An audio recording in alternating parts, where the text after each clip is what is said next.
बिस्मिल्लाहिर्रहमानिर्रहीम। अस्सलाम वालेकुम। एक बार अल्लाह में पढ़ लें। काफ़ी सारे दोस्त थे, वो अक्सर क्वेश्चन करते रहते हैं कि जी ऑयल डालना चाहिए या नहीं डालना चाहिए, और अगर डालना चाहिए तो कितना डालना चाहिए, क्या ऑयल डालने के कोई फ़ायदे हैं या कोई नुकसानात हैं। तो वो उन सब को बारी बारी बता के मैं थक गया था, तो मैंने कहा कि उन्हें एक वीडियो बना दी जाए ताकि आप सबके लिए, सब दोस्तों के लिए ज़रा आसानी हो जाए। एक तो हम पहले बात कर लेते हैं, ऑयल डालना का कोई फ़ायदा है? बिल्कुल है। अगर आप ऑयल डालते हैं तो उसका फ़ायदा ये है कि अगर कोई फ्री अल्कली आपके सोप के अंदर हुई तो वो जो ऑयल है वो कवर कर लेगा। और दूसरा फ़ायदा जो है वो ये है कि जब आप उसके अंदर ऑयल डालेंगे तो जो ऑयल डालेंगे उस ऑयल की वजह से जो आप सोप जब आप रब करेंगे, इस्तेमाल करेंगे, तो आपका सोप जो है वो स्लिपरी सा होगा, मतलब बड़ा अच्छा सा फील हो रहा होगा कि हाथ से फिसल के जा रहा है बार बार। और इसके अलावा तीसरा जो फ़ायदा है सोप का ऑयल डालने का, वो ये है कि आपकी जो क्रैकिंग अगर आप सोप में हो रही हो तो वो कम हो जाएगी। अब हम आते हैं कि नुकसानात क्या है। अब नुकसानात जो हैं वो फ़ायदों से ज़्यादा हैं। नुकसानात क्या है? एक नुकसान ये है कि जब आप ऑयल डालेंगे तो वो आपकी खुशबू को डिस्टर्ब करेगा। अब डिस्टर्ब कैसे करेगा? वो जो पानी है सोप के अंदर और ऑयल दोनों आपस में मिलकर रिंसिडिटी क्रिएट करेंगे। रिंसिडिटी का मतलब ये समझ लीजिए कि वो बदबू सी बनाएंगे।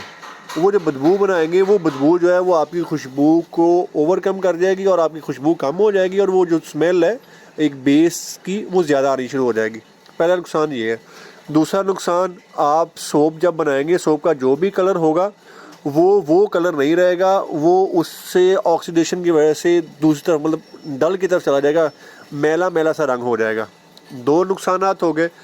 तीसरा नुकसान जो उसका है वो आप ये समझ लीजिए कि वो डिपेंड करता है कि आप ऑयल कौन सा इस्तेमाल कर रहे हैं। ऑयल आप कैस्टर ऑयल इस्तेमाल कर रहे हैं, कोकोनट इस्तेमाल कर रहे हैं, या कोई भी कुकिंग ऑयल इस्तेमाल कर रहे हैं, उसके मुताबिक उसमें मसले आएंगे। जो कैस्टर ऑयल होगा उसकी जो स्मेल है वो थोड़ी सी कम है, वो बदबू और एसिडिटी क्रिएट तो करेगा लेकिन वो एक लिमिटेड सी करेगा, ज़्यादा नहीं।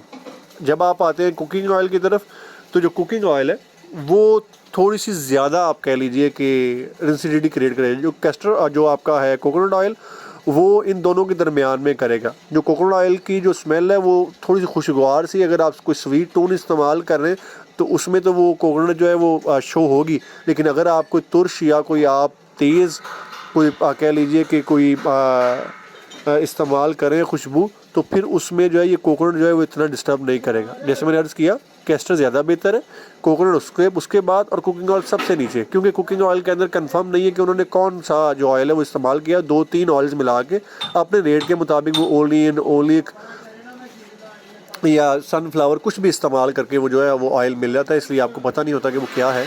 एनी हाउ, जैसे मैंने आप लोगों को अर्ज़ किया कि ऑयल इस्तेमाल करने के नुकसानात ज़्यादा हैं, फ़ायदे कम हैं। ये आपका अपना डिसीजन होगा कि आप क्या करना चाह रहे हैं और कैसे करना चाह रहे हैं। अस्सलाम वालेकुम वरहमतुल्लाह।